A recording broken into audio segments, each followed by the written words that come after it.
Welcome to education hub. आज हम class 12 के फिजिक्स का कुछ महत्वपूर्ण प्रश्न बताने वाले हैं जो कि एग्जाम 2022 के लिए बहुत ही महत्वपूर्ण है। तो क्वेश्चन है, कूलम्ब बल है। तो कूलम्ब बल होता है, केंद्रीय बल भी होता है और विद्युत बल भी होता है। तो ये दोनों बल होगा, तो सी में ऑप्शन है दोनों, यानी ए तथा बी दोनों। आंसर क्या हो जाएगा? सी। आंसर इसका हो जाएगा सी। अगला क्वेश्चन है, एक आवेशित चालक का क्षेत्र आवेश घनत्व सिग्मा है, इसके पास विद्युत क्षेत्र का मान होगा। तो इसका विद्युत क्षेत्र का मान पूछ रहा है, तो इसका विद्युत क्षेत्र का मान हो जाएगा सिग्मा बटा एप्सिलॉन नॉट, यानी आंसर क्या हो जाएगा? बी। आंसर क्या हो जाएगा इसका? बी। अगला क्वेश्चन है, एक कूलम्ब आवेश बराबर होता है। तो जो कूलम्ब आवेश होता है 3 × 10⁹ ESU के बराबर होता है। नहीं, आंसर नंबर ए हो जाएगा 3 × 10⁹ ESU, इलेक्ट्रोस्टैटिक यूनिट्स, यानी हो जाएगा 3 × 10⁹। अगला क्वेश्चन है, किसी आवेशित खोखले गोलाकार चालक के भीतर विद्युत तीव्रता का मान क्या होगा? तो विद्युत तीव्रता का मान जो आवेशित खोखला गोलाकार होता है उसके भीतर जो मान होता है वो शून्य के बराबर होता है, यानी कि 0 होता है। यानी आंसर क्या हो जाएगा? सी। आंसर क्या हो जाएगा? 0। क्वेश्चन नंबर है अगला, वायु में एक दूसरे से 30 सेंटीमीटर की दूरी पर स्थित दो आवेशित कण के आवेश क्रमशः 2 × 10⁻7 कूलम्ब तथा 3 × 10⁻7 कूलम्ब है, इसके बीच लगने वाला बल परिमाण होगा। तो आप बल निकाल सकते हैं, F बराबर Q1 × Q2/R² का फॉर्मूला से। Q1 × Q2 के बाद तो इसका आंसर आप निकालेंगे तो आ जाएगा 6 Mn, यानी 6 न्यूटन आ जाएगा, मीटर न्यूटन आ जाएगा। आंसर हो जाएगा ए। अगला क्वेश्चन है, किसी वस्तु पर आवेश का कारण होता है। तो किसी वस्तु पर आवेश का कारण जो होता है कि इलेक्ट्रॉन का स्थानांतर होता है, वही आवेश बनाता है। यानी क्या हो जाएगा आंसर? इलेक्ट्रॉन का स्थानांतरण, यानी एक दूसरे से अलग एक दूसरे में जाता है, उसी को स्थानांतरण कहा जाता है। आंसर क्या हो जाएगा? सी। क्वेश्चन नंबर है 20, विद्युतीय क्षेत्र का विमीय सूत्र क्या होता है? तो विद्युतीय क्षेत्र का विमीय सूत्र होता है ML T⁻³ A⁻1। आप फार्मूला से भी निकाल सकते हैं, क्योंकि इसका आंसर हो जाएगा ए, ML T⁻³ A⁻n, जहाँ क्वेश्चन नंबर है अगला, किसी वस्तु पर आवेश की न्यूनतम मात्रा कम नहीं हो सकती है। तो किसी वस्तु पर आवेश की न्यूनतम मात्रा कम नहीं हो सकती है, उसका होता है वैल्यू 1.6 × 10⁻19, यानी 19 कूलम्ब। आंसर क्या हो जाएगा? ए, 1.6 × 10⁻19 कूलम्ब। अगला क्वेश्चन है, जब कोई वस्तु ऋण आवेशित हो जाती है तो इसका द्रव्यमान क्या होता है? तो जब कोई वस्तु ऋण आवेशित हो जाती है तो उसका द्रव्यमान हमेशा बढ़ता है। क्या होता है? बढ़ता है जब ऋण आवेशित हो जाती है। तो अगला क्वेश्चन है, एक्स अक्ष पर x बराबर 0 तथा x बराबर a तो 2q आवेश रखे हैं, तो E का मान 0 होगा। तो E का मान 0 कब होगा? तो E का मान है जब 0 से छोटा होता है, यानी x का मान जब 0 से छोटा होता है तो उसका मान 0 होता है। तो आंसर क्या हो जाएगा? सी। आंसर हो जाएगा सी। अगला क्वेश्चन है, एक पिंड पर आवेश लिखा जाता है Q बराबर Ne, जहाँ E इलेक्ट्रॉन यानी का आवेश यानी 1.6 × 10⁻19 कूलम्ब, जहाँ N का मान हो सकता है। तो आप जब N का मान रखिएगा तो 0 से स्टार्ट कीजिएगा और धनात्मक तथा ऋणात्मक के साथ रखते जाइएगा, यानी 0 + 1 + -2 + -3 इस तरह डायरेक्ट लेते जाएंगे। तो आंसर हो जाएगा बी।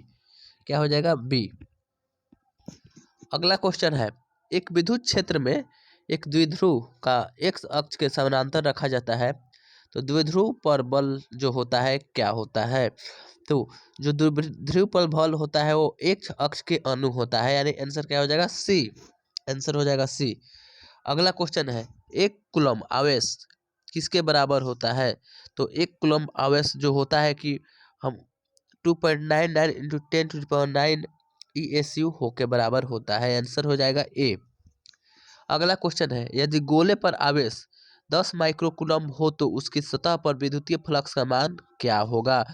तो जब गोले पर आवेश दिया है 10 माइक्रोकूलम तो विद्युतीय फ्लक्स का मान पूछा जा रहा है। तो विद्युतीय फ्लक्स का मान आप निकालेंगे फॉर्मूला से, तो 36 pi into 10⁶ newton metre square पर कूलम हो जाएगा। आंसर हो जाएगा सी। आंसर क्या हो जाएगा? सी। अगला क्वेश्चन है, इलेक्ट्रॉन का विशिष्ट आवेश क्या होता है? तो इलेक्ट्रॉन का विशिष्ट आवेश होता है 1.8 इंटू 10⁻11 कूलम पर केजी, यानी आंसर क्या हो जाएगा? ए। आंसर क्या हो जाएगा? ए। अगला क्वेश्चन है, डिबाई किसका मात्रक होता है? तो डिबाई जो होता है विद्युत द्विध्रुव आघूर्ण का मात्रक होता है। किसका होता है? डिबाई विद्युत द्विध्रुव आघूर्ण का मात्रक होता है। आंसर हो जाएगा सी। आंसर क्या हो जाएगा? सी। अगला क्वेश्चन है, एक आवेशित चालक की सतह के किसी बिंदु पर विद्युतीय क्षेत्र की तीव्रता, तो आवेशित चालक की सतह पर बिंदु पर विद्युतीय क्षेत्र की तीव्रता हमेशा सतह के लंबवत होती है। किसके लंबवत होती है? सतह के लंबवत। आंसर हो जाएगा बी। आंसर क्या हो जाएगा? बी। अगला क्वेश्चन है, एक ही पदार्थ के धातु के दो गोले ए तथा बी दिए गए हैं। एक पर प्लस क्यू आवेश तथा दूसरे पर माइनस क्यू आवेश दिया गया है। तो यानी एक पर दिया है प्लस क्यू और दूसरे पे क्या दिया है? Minus Q. तो जो बी का द्रव्यमान हमेशा बढ़ेगा। क्या होगा? बी का द्रव्यमान बढ़ेगा। अगला क्वेश्चन है, दो विद्युत क्षेत्र रेखाएं एक दूसरे को किस कोण पर काटती है? तो दो विद्युत क्षेत्र रेखाएं हमेशा जो होती है कहीं नहीं काटती है, कभी नहीं काटती है, यानी नहीं काटती है। आंसर हो जाएगा कभी नहीं काटती है, यानी आंसर क्या हो जाएगा? डी। क्वेश्चन नंबर है अगला, विद्युत आवेश का क्वांटम ESU में होता है। तो ESU में बताना है इसका क्या होता है। तो ESU में होता है 4.78 इंटू 10⁻⁻10 ESU होता है, यानी आंसर क्या हो जाएगा? ए। अगला क्वेश्चन है, स्थूल विद्युतीय क्षेत्र होता है। तो जो स्थूल वैद्युतीय क्षेत्र होता है वो हमेशा संरक्षी होता है। कैसा होता है? संरक्षी। स्थूल वैद्युतीय क्षेत्र क्या होता है? संरक्षी। आंसर क्या हो जाएगा? ए। आंसर क्या हो जाएगा? ए, संरक्षी। अगला क्वेश्चन है, मूल बिंदु पर एक धन बिंदु आवेश Q स्थित है जबकि x बराबर 2 सेंटीमीटर पर एक बिंदु धन आवेश 2Q स्थित है। तो जो होता है कि उसका हो जाएगा, आवेशों के बीच किसी बिंदु पर विद्युत क्षेत्र की तीव्रता शून्य हो सकती है। क्या हो सकती है? आवेश के बीच किसी बिंदु पर विद्युत क्षेत्र की तीव्रता शून्य हो सकती है। क्वेश्चन है अगला, एक लंबे समरूप अविष्ट सीधे तार की दूरी r पर विद्युत क्षेत्र की तीव्रता E1 एवं दूरी 2r पर विद्युत क्षेत्र की तीव्रता E2 एवं E1 एवं E2 का अनुपात होगा। तो जो E1 और E2 का अनुपात आप निकालिएगा तो इसका हो जाएगा 2/1, यानी कि 2:1, 2/1, यानी आंसर क्या हो जाएगा? बी। आंसर हो जाएगा उसका बी। अगला क्वेश्चन है, एक विद्युत द्विध्रुव के अक्ष पर r दूरी पर विद्युत क्षेत्र की तीव्रता E1 तथा लंब अर्धक रेखा पर r दूरी पर तीव्रता E2 है।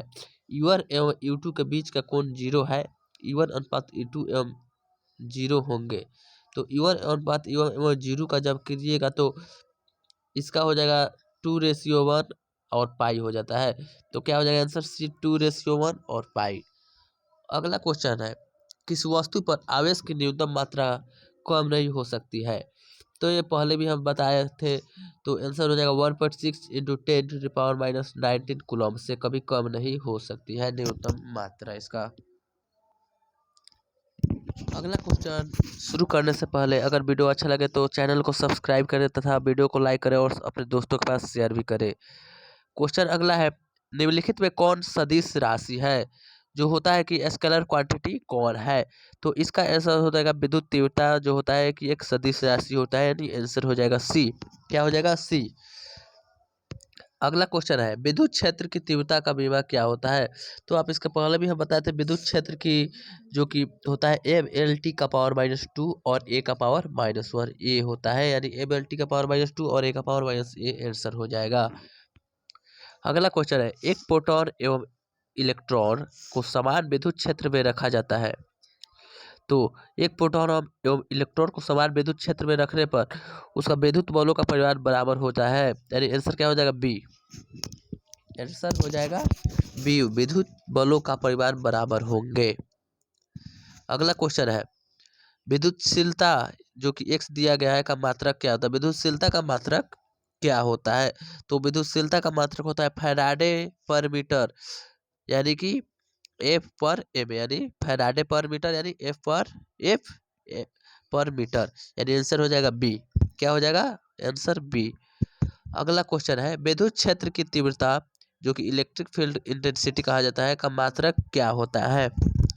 तो विद्युत क्षेत्र की तीव्रता इलेक्ट्रिक फील्ड इंटेंसिटी की जो कि मात्रक होता है वो होता है न्यूटन पर कूलम, यानी न्यूटन पर कूलम। आंसर क्या हो जाएगा बी। आंसर क्या हो जाएगा बी। अगला क्वेश्चन है कूलम वह आवेश है जो शून्य में 1 मीटर की दूरी पर स्थित समान आवेश पर बल लगता है। तो जो कि कूलम वह आवेश है जो शून्य में 1 मीटर की दूरी पर स्थित समान आवेश पर बल लगता है, वो होता है बल कितना होता है। तो 9 × 10⁹ न्यूटन, यानी आंसर क्या हो जाएगा सी। आंसर क्या हो जाएगा सी। अगला क्वेश्चन है मुक्त आकाश फ्री स्पेस जो होता है उसकी परावैद्युता का मान क्या होता है, यानी इप्सिलॉन नॉट का मान क्या होता है। तो परावैद्युता यानी कि जो कि मुक्त आकाश फ्री स्पेस में होता है 8.85 × 10⁻12 फराड पर मीटर, यानी आंसर क्या हो जाएगा सी। आंसर हो जाएगा सी। अगला क्वेश्चन है दो आवेशों के बीच की दूरी दुगुनी करने के बीच का बल होता है। तो दो आवेश की अगर बीच का दूरी अगर दुगुना करेंगे तो दोनों आवेश यानी R² होता है उसका नीचे, तो अगर उसको करेंगे तो 2 का स्क्वायर की जगह दुगुना का तो 4 हो जाएगा, यानी चौथाई हो जाता है। आंसर क्या हो जाएगा डी, चौथाई हो जाता है। अगला क्वेश्चन है स्थिर वैद्युत आवेशों के बीच लगता बल किस नियम से दिया जाता है। तो स्थिर वैद्युत आवेशों के बीच जो बल लगता है वो दिया जाता है कूलम्ब के नियम से। आप पढ़े भी होंगे क्या होता है कूलम्ब के नियम से। आंसर हो जाएगा सी। अगला क्वेश्चन है इलेक्ट्रॉन पर आवेश बराबर होता है। तो ये आपने पहले भी बता दिया था, इलेक्ट्रॉन पर जो आवेश होता है 1.6 × 10⁻19 कूलम्ब के बराबर होता है। आंसर हो जाएगा बी। आंसर क्या हो जाएगा बी। अगला क्वेश्चन है निम्नलिखित में किसका अस्तित्व संभव नहीं है। तो आप जानते थे कि 1.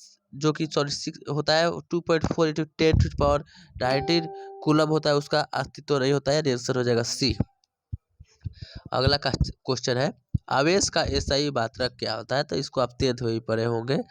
आवेश का एसआई मात्रक होता है कूलम। क्या होता है कूलम से सूचित किया जाता है। अगला है आवेश का बीमा क्या होता है। तो आवेश का बीमा आप उससे निकाल सकते हैं, यानी कूलम यानी AT को कहा जाता है, कूलम यानी AT। क्वेश्चन आंसर हो जाएगा ए। अगला क्वेश्चन है दो चालकों के बीच आवेशों का वितरण से होने वाली ऊर्जा की हानि निर्भर करती है।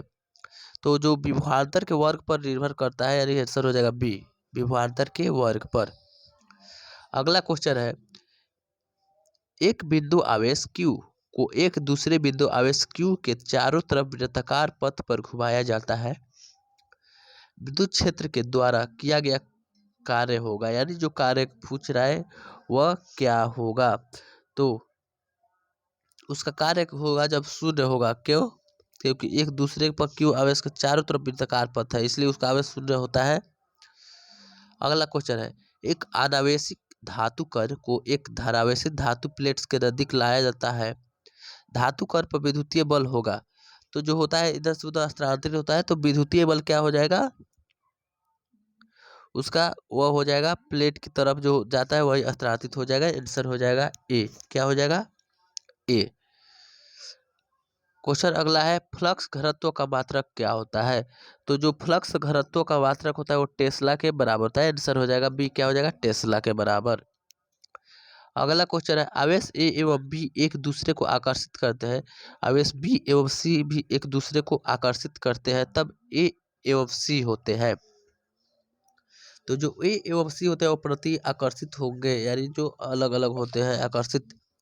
अगला क्वेश्चन है, यदि दो आवेशों की दूरी बढ़ा दी जाए तो आवेशों के विद्युतीय स्थितिज ऊर्जा का मान क्या होगा।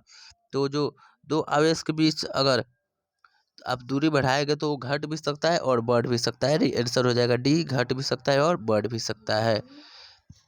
अगला क्वेश्चन है, किसी आवेशित गोलीय खोखले चालक के भीतर विद्युत तीव्रता होंगे। तो जो आवेशित गोलीय खोखले चालक होता है उसके बीच हमेशा, इसके पहले ही बताए थे, वो शून्य होता है। क्या होता है? शून्य। अगला क्वेश्चन है, किसी आवेश के अनंत दूरी पर उस आवेश के कारण विद्युत क्षेत्र की तीव्रता होगी।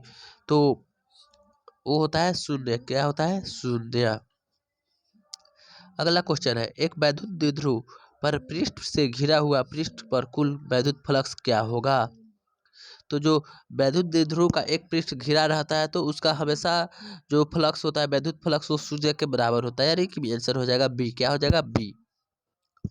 अगला क्वेश्चन है, किसी अनावेशित वस्तु पर एक कूलम आवेश होने के लिए उसमें से निकाले गए इलेक्ट्रॉन की संख्या होगी।